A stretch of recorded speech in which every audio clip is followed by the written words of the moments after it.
الحمد لله نحمده ونستعينه ونستغفره ونعوذ بالله من شرور أنفسنا وسيئات أعمالنا من يهده الله فلا مضل له ومن يضلل فلا هادي له وأشهد أن لا إله إلا الله وحده لا شريك له وأشهد أن محمدا عبده ورسوله أما بعد فإن أصدق الحديث كتاب الله وخير الهدي هدي محمد صلى الله عليه وسلم وشر الأمور محدثاتها وكل محدثة بدعة وكل بدعة ضلالة وكل ضلالة في النار. Alors on continue toujours avec notre série de hadith al-da'ifa sur le jeûne. Et nous sommes avec le hadith numéro 9. عن النبي صلى الله عليه وسلم قال: إذا صمتم فاستاكوا بالغداة ولا تستاكوا بالعشي فإنه ليس من صائم تيبس شفتاه بالعشي إلا كانت نورا بين عينيه يوم القيامة. On rapporte du prophète sallallahu alayhi wa sallam qu'il a dit: si vous jeûnez, brossez-vous les dents avec le siwak, donc le cure-dent, le matin, et ne vous brossez pas le soir, car il n'y a pas de jeûneur qui, lorsque deviennent sèches ses lèvres en fin de journée, sans que cela ne soit une lumière entre ses yeux le jour de la résurrection. Naam. Alors ici, al-ghada, c'est entre le fajr et le lever du soleil. Donc le matin ou en début de journée. Naam. Et al-ashi, c'est à partir du déclin du soleil jusqu'à son coucher. Donc en fin de journée ou le soir. Naam. Donc le sens du hadith est qu'il est permis de nettoyer la bouche le matin et en fin de journée, cela n'est pas permis. Jusqu'à ce que le jeûneur rompe son jeûne, voyez-vous. Et ça, c'est l'avis d'un groupe de savants. Donc, ils voient qu'il est détestable de se nettoyer la bouche en fin de journée. Pourquoi? À cause du mérite de la mauvaise haleine du jeûneur, vous voyez. Donc, si tu nettoies la bouche, alors cela va faire disparaître, n'est-ce pas, cette mauvaise haleine en question. Voyez-vous? Non. Et il y a certains même qui disent que il est détestable de se brosser les dents tout au long du jeûne, toute la journée, jusqu'à ce que tu rompes le jeûne. Voyez-vous? Donc depuis le fajr jusqu'au coucher du soleil. Non. Al-Muhim, ceci n'est pas un cours de fiqh. Nous ici, ce qui nous intéresse, c'est quoi? C'est le degré du hadith. Est-il authentique ou pas? Wadih. Naam. Alors ce hadith-là a été rapporté par Al-Bazzar dans son Musnad le numéro 2137 et le numéro 2138.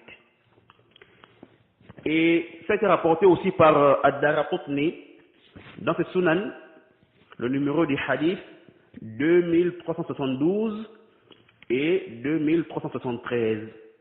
Rapporté par autre que. La cause de la faiblesse du hadith, c'est quoi? Premièrement, il y a dans la chaîne de transmission un rapporteur dénommé Kaysan Abu Omar, qui est un rapporteur faible. قال الإمام أحمد ضعيف الحديث. L'imam Ahmad a dit qu'il est faible en hadith. وقال يحيى بن معين ضعيف الحديث. Ibn Ma'in a dit aussi qu'il est faible en hadith.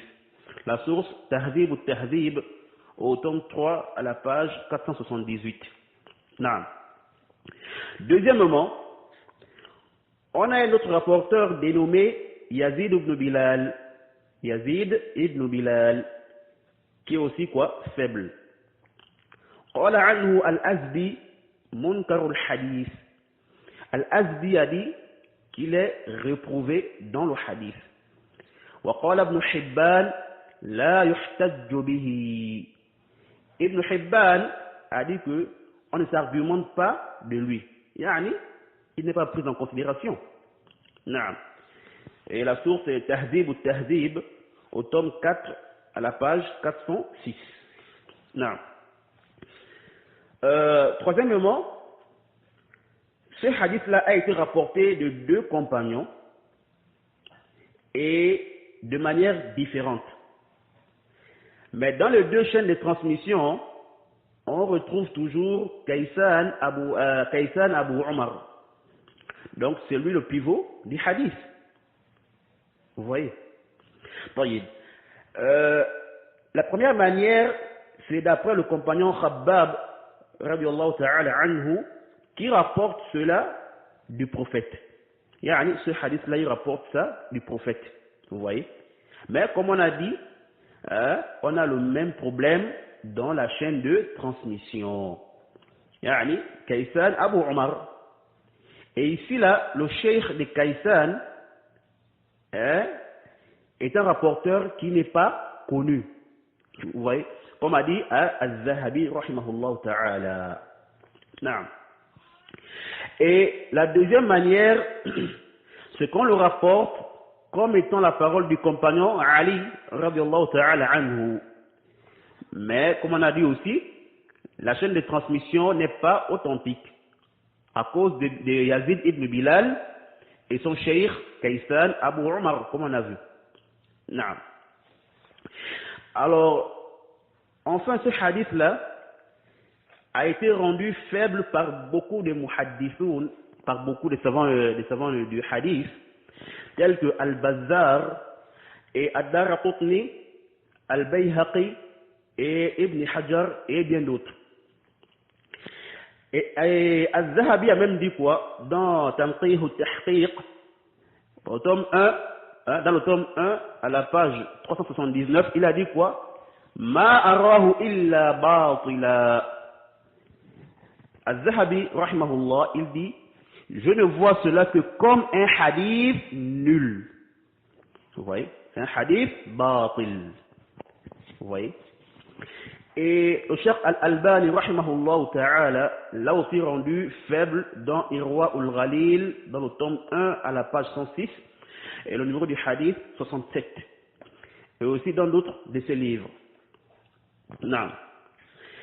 Et je vais terminer ici en mentionnant la parole de Ash-Shawkani, rahimahullah, dans Nail al-Awtar, dans le tome 1 à la page 139, il dit, et après avoir mentionné le hadith et les sujets autour du hadith ou relatifs au hadith, il a dit فالحق أنه يستحب السواك للصائم أول النهار وآخره وهو مذهب جمهور الأئمة.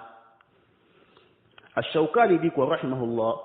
Il dit ce qui est vrai, c'est que le siwak est préférable pour le jeûneur en début de journée comme à sa fin. Et ceci est l'avis de la majorité des imams. Vous voyez? Non. Et ceci pourquoi? C'est à cause des hadiths authentiques, n'est-ce pas, qui sont venus dans le mérite du siwak, de manière générale. Vous voyez? Sans pourtant faire des distinctions entre un moment et un autre. Non.